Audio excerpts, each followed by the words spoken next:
Hello students, मेरा नाम अभिषेक और आपका हमारे YouTube channel GDB mathematics classes में स्वागत है। तो स्टूडेंट, आज हम लोग सीएसआर नेट दिसंबर 2024 आसाम सेंटर पेपर के क्वेश्चन का डिस्कशन करेंगे, जो पार्ट सी में पूछा गया था। क्वेश्चन आईडी और क्वेश्चन नंबर स्क्रीन पर मेंशन है। स्टूडेंट, ये रियल एनालिसिस के टॉपिक का क्वेश्चन है। तो देखिए क्वेश्चन क्या कर रहा है। Let F such that R to R be A uniformly continuous function for each positive integer n and x belongs to real number. Let g of n and h of n be defined by g of nx is equal to f of x plus 1 by n and h of nx is equal to f of nx. Which of the following statement are necessarily true?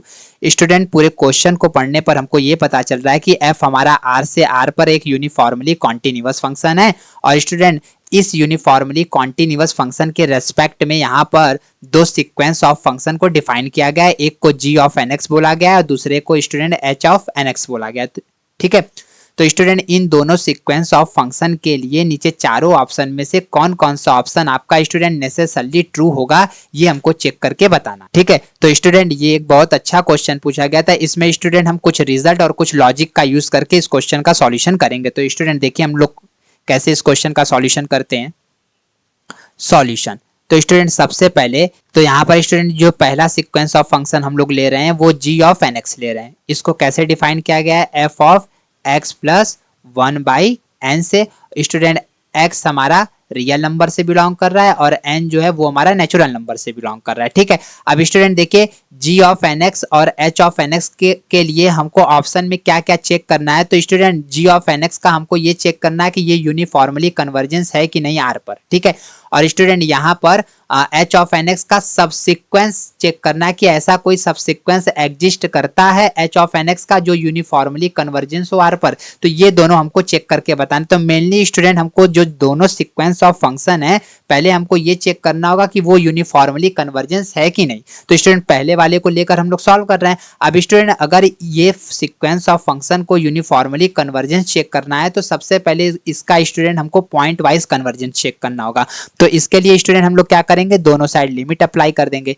Limit n tends to infinity पर sequence of function g of nx क्या हो जाएगा? Limit n tends to infinity पर f of x plus 1 by n के बराबर हो जाएगा। ठीक है, इसको स्टूडेंट हम लोग इक्वेशन नंबर 1 मान लेते हैं। अब स्टूडेंट यहाँ पर इसको सॉल्व करने के लिए हम लोग क्या यूज करेंगे? हमको क्वेश्चन में स्टूडेंट एक चीज दिया है कि f जो है वो r से r पर एक यूनिफॉर्मली कॉन्टिन्यूअस फंक्शन है, is a uniformly continuous function. तो ये स्टूडेंट हमारा यूनिफॉर्मली कॉन्टिन्यूअस फंक्शन है। अगर कोई फंक्शन जिस भी डोमेन में यूनिफॉर्मली कॉन्टिन्यूअस फंक्शन होता है तो स्टूडेंट रिजल्ट ये कहता है कि वो फंक्शन उस डोमेन में नेसेसरली कॉन्टिन्यूअस होगा। तो इसका मतलब स्टूडेंट ये हो जाएगा कि this implies that f is a continuous function on r। Student f जो होगा वो हमारा r पर फिर क्या हो जाएगा? कॉन्टिन्यूअस हो जाएगा। अगर स्टूडेंट कोई फंक्शन कॉन्टिन्यूअस होता है तो यहाँ पर स्टूडेंट जो लिमिट वाला प्रॉपर्टी होता है उस फंक्शन के अंदर डिस्ट्रीब्यूट हो जाता है। तो यहाँ पर अब स्टूडेंट क्या हो जाएगा? This implies that limit n tends to infinity पर जो sequence of function g of x है, अब वो ये हो जाएगा। स्टूडेंट देखिए x के साथ n नहीं है तो इसलिए स्टूडेंट यहाँ पर हम लोग लिमिट नहीं लगा रहे हैं। लिमिट स्टूडेंट जहां पर n है बस उसी जगह अप्लाई कर दें। ठीक है, तो student limit n tends to infinity जैसे ही इसमें पुट करेंगे तो ये हो जाएगा x प्लस 1 बाई इन्फिनिटी। और स्टूडेंट 1 बाई इन्फिनिटी क्या होता है? ये 0 होता है। तो ये x प्लस 0 हो जाएगा और यहाँ से स्टूडेंट f ऑफ x निकल गया। तो इसका मतलब स्टूडेंट ये हो गया कि जो यहाँ पर हमको सीक्वेंस ऑफ फंक्शन दिया था उसका लिमिट फंक्शन हमको f ऑफ x मिल गया for every x belongs to real number के लिए। तो स्टूडेंट यहाँ पर f ऑफ x हमारा कॉन्टिन्यूअस फंक्शन है। ठीक है, तो अब इसका मतलब स्टूडेंट ये हो गया कि दिस इंप्लाइज दैट जो sequence of function g of nx होगा is a point wise convergent. Point wise convergent on r। ये स्टूडेंट पूरे r पर पॉइंट वाइज कन्वर्जेंट होगा। अब स्टूडेंट इस सीक्वेंस ऑफ फंक्शन का हमने पॉइंट वाइज कन्वर्जेंट चेक कर लिया। अब स्टूडेंट इसको हमको यूनिफॉर्मली कन्वर्जेंट चेक करना है तो इसके लिए स्टूडेंट हम लोग यहाँ पे डेफिनेशन यूज करेंगे। तो यहाँ पर क्या लिखेंगे? By definition of uniformly convergence. अब स्टूडेंट यूनिफॉर्मली कन्वर्जेंस का डेफिनेशन क्या कहता है, मान लीजिए स्टूडेंट कोई sequence of function F of N X है और उसका limit function F of X है, तो इन दोनों का डिफरेंस का मॉडुलस का वैल्यू स्टूडेंट हमेशा एप्सिलॉन से क्या होना चाहिए, वो छोटा होना चाहिए। ये हमारा यूनिफॉर्मली कन्वर्जेंस का डेफिनेशन कहता है। तो अब स्टूडेंट यहाँ पर जो सीक्वेंस ऑफ फंक्शन दिया गया है वो हमको g ऑफ एन एक्स दिया गया है और इसका लिमिट फंक्शन तो f ऑफ एक्स ही है, ठीक है। तो ये स्टूडेंट एप्सिलॉन से छोटा होगा। अब स्टूडेंट यहाँ पे सीक्वेंस ऑफ फंक्शन को डिफाइन कैसे किया गया है, f of x plus 1/n minus f of x less than epsilon हो जाएगा। अगर स्टूडेंट ये बताइए मॉड के अंदर अगर माइनस कॉमन ले लें तो क्या इस वाले लाइन को हम ऐसे लिख सकते हैं, f of x minus f of x plus 1/n less than epsilon. इसको स्टूडेंट इक्वेशन नंबर 2 मान ले रहे हैं, ठीक है। ऐसा स्टूडेंट हमने क्यों लिखा, क्योंकि स्टूडेंट हमको ऊपर गिवन है कि f हमारा यूनिफॉर्मली कॉन्टिन्यूअस फंक्शन है, ठीक है। तो यहां पर स्टूडेंट हम लोग यूनिफॉर्मली कॉन्टिन्यूअस फंक्शन का डेफिनेशन यूज करेंगे। तो हम लोग क्या लिखेंगे, बाई डेफिनेशन ऑफ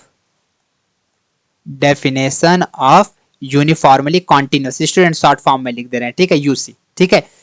तो स्टूडेंट यहां पर यूनिफॉर्मली कॉन्टिन्यूअस का हम लोग डेफिनेशन यूज करेंगे। इसका डेफिनेशन स्टूडेंट क्या कहता है, a function f is uniformly continuous if for every epsilon is greater than 0 then there exists a delta greater than 0 such that x y belongs to D if mod में x minus Y less than delta then mod में f of x minus f of y less than epsilon. और अगर student जो यहाँ पर नीचे वाले line में स्टेटमेंट लिखा है इसको हम लोग ऐसे भी लिख सकते हैं, इफ मॉड में f of x minus f of y less than epsilon then mod में x minus y less than delta, ठीक है। तो यहाँ पर स्टूडेंट यूनिफॉर्मली कॉन्टिन्यूअस फंक्शन का जो डेफिनेशन हम लोग यूज करेंगे ये नीचे वाला यूज करेंगे, ठीक है। तो इसीलिए स्टूडेंट हमने यहाँ पर माइनस कॉमन लिया था। तो स्टूडेंट देखिए f ऑफ x मिल गया है, ठीक है। अब f ऑफ इसको हम लोग क्या मान लेंगे, y मान लेंगे। तो यहाँ पर क्या लिखेंगे, let y equal to x plus 1/n then from equation 2।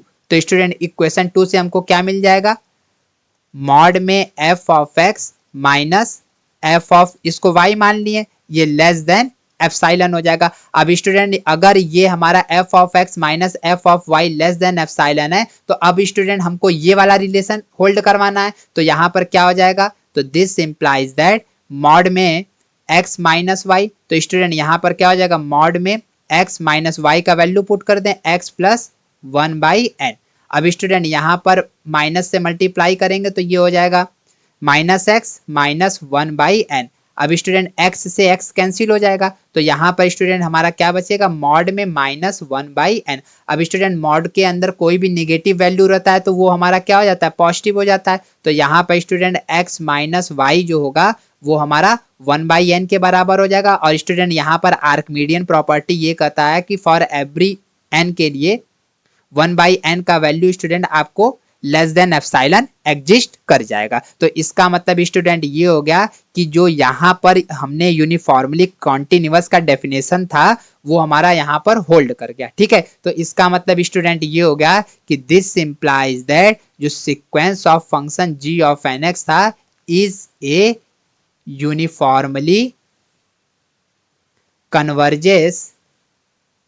Converges on R। तो ये स्टूडेंट पूरे R पर हमारा क्या करेगा, ये sequence of function uniformly converge करेगा। तो इसका मतलब स्टूडेंट ये हो गया कि जो यहाँ पर देखिए बी वाला ऑप्शन दिया गया था, sequence of function converges uniformly on R, तो बी वाला स्टूडेंट ऑप्शन हमारा क्या हो जाएगा, ये करेक्ट हो जाएगा।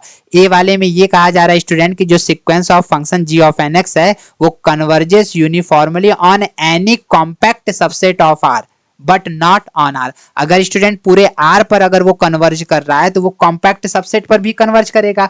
इन्होंने स्टूडेंट स्टेटमेंट उल्टा कर दिया कि कॉम्पैक्ट सबसेट ऑफ आर पर कन्वर्ज करेगा लेकिन आर पर कन्वर्ज नहीं करेगा। अभी हम लोगों ने प्रूफ किया है, तो ए वाला स्टूडेंट हमारा ऑप्शन क्या हो जाएगा, ये गलत हो जाएगा। तो अभी स्टूडेंट एच एन को पहले हम लोग सॉल्व करते हैं, जिसको यहाँ पर इस तरह डिफाइन किया गया है। तो देखिए स्टूडेंट सेकंड वाले पार्ट को कैसे सॉल्व करेंगे।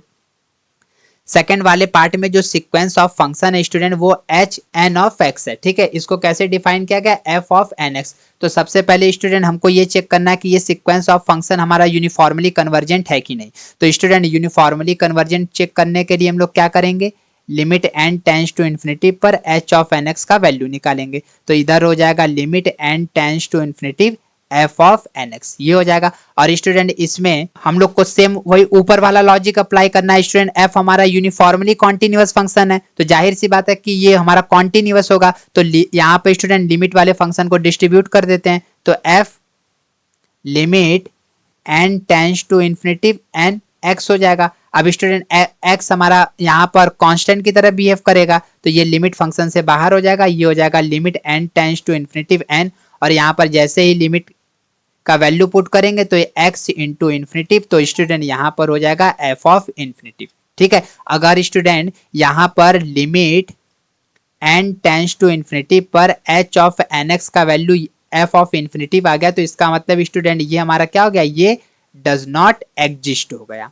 तो इसका मतलब स्टूडेंट ये हो गया कि limit n tends to infinity पर जो sequence of function h of nx था वो हमारा डज नॉट एग्जिस्ट कर गया। तो इसका मतलब स्टूडेंट यहाँ पर ये हमको पता चल गया कि दिस इंप्लाइज दैट जो sequence of function h of nx है is not a point wise convergent. तो ये स्टूडेंट हमारा पॉइंट वाइज कन्वर्जेंट नहीं होगा, ठीक है, क्योंकि स्टूडेंट यहाँ पर limit n tends to infinity पर सीक्वेंस ऑफ फंक्शन का लिमिट एग्जिस्ट नहीं कर रहा है, तो ये पॉइंट वाइज कन्वर्जेंट नहीं होगा। अगर स्टूडेंट कोई sequence of function point wise convergent नहीं होता है तो फिर वो स्टूडेंट हमारा यूनिफॉर्मली कन्वर्जेंट भी नहीं होगा, is not a uniformly convergent, uniformly convergent. तो स्टूडेंट ये हमारा यूनिफॉर्मली कन्वर्जेंट भी नहीं है। तो स्टूडेंट अगर कोई भी सीक्वेंस हमारा पॉइंट वाइज कन्वर्जेंट नहीं होता है तो इस कंडीशन में स्टूडेंट हम यहाँ पर एक रिजल्ट का यूज करते हैं।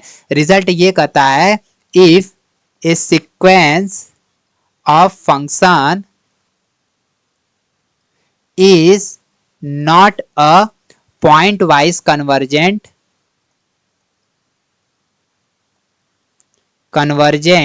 on domain D, जो भी डोमेन आपको दिया गया हो, then it has no subsequence, it has no subsequence that is uniformly converges on domain D। तो स्टूडेंट ये रिजल्ट ये कहता है कि अगर मान लीजिए कोई भी सीक्वेंस ऑफ फंक्शन जो है वो हमारा पॉइंट वाइज कन्वर्जेंट नहीं रहता है तो उस कंडीशन में स्टूडेंट कोई भी आपको ऐसा सबसीक्वेंस नहीं मिलेगा जो यूनिफॉर्मली कन्वर्जेंस हो उस डोमेन D में, ठीक है। तो स्टूडेंट इसी रिजल्ट का यूज करेंगे और ऊपर सी और डी को हम लोग डिस्कार्ड करेंगे। तो स्टूडेंट देखिए सी वाले ऑप्शन में क्या कर रहा है, there exist a subsequence of H N that converges uniformly on R. तो अभी स्टूडेंट अभी तो हम लोग रिजल्ट में चेक करे हैं कि अगर पॉइंट वाइज कन्वर्जेंट नहीं होगा तो उसके पास कोई भी ऐसा सबसीक्वेंस नहीं मिलेगा जो पूरे डोमेन पर वो यूनिफॉर्मली कन्वर्जेंस हो। तो सी वाला ऑप्शन गलत हो जाएगा। डी वाले में ये कहा जा रहा है फॉर एवरी कॉम्पैक्ट सबसेट, ठीक है, there exist a subsequence of H N that converges uniformly on K. अब स्टूडेंट यहाँ पे के जो है वो आर का एक सबसेट है, यहाँ पे लिखा है फॉर एवरी कॉम्पैक्ट सबसेट। तो स्टूडेंट एक कंडीशन तो के इक्वल टू आर का भी आ रहा है क्योंकि यहाँ पर इन्होंने वर्ड क्या यूज किया, फॉर एवरी के लिए, तो के आर के भी बराबर आएगा। तो ये इस वाले कंडीशन में तो ये हमारा क्या हो जाएगा, ये स्टेटमेंट है ये गलत हो जाएगा। तो स्टूडेंट डी वाला भी ऑप्शन फिर हमारा क्या हो जाएगा, ये गलत हो जाएगा, ठीक है, क्योंकि स्टूडेंट हमको वहां पर ऐसा कोई भी सबसीक्वेंस नहीं एग्जिस्ट करेगा, ठीक है। जब सीक्वेंस ऑफ फंक्शन का कोई भी सबसीक्वेंस एग्जिस्ट ही नहीं कर रहा है तो स्टूडेंट फिर वो आप उसके कॉम्पैक्ट सेट लीजिए या कोई भी सेट लीजिए वो उस पर कैसे वो यूनिफॉर्मली कन्वर्ज कर सकता है, तो वो यूनिफॉर्मली कन्वर्जेंस नहीं होगा। तो स्टूडेंट इस क्वेश्चन का बस ऑप्शन बी फिर हमारा क्या हो जाएगा, ये करेक्ट हो जाएगा। अगर स्टूडेंट आपको हमारे वीडियो का सॉल्यूशन अच्छा लगा तो प्लीज आप अपने दोस्तों को शेयर करिएगा। अगर स्टूडेंट आप हमारे व्हाट्सएप चैनल या टेलीग्राम चैनल से ज्वाइन होना चाहते हैं तो चैनल के डिस्क्रिप्शन में हमने लिंक दे दिया, आप वहां से ज्वाइन हो सकते हैं। Thank you student for watching my video.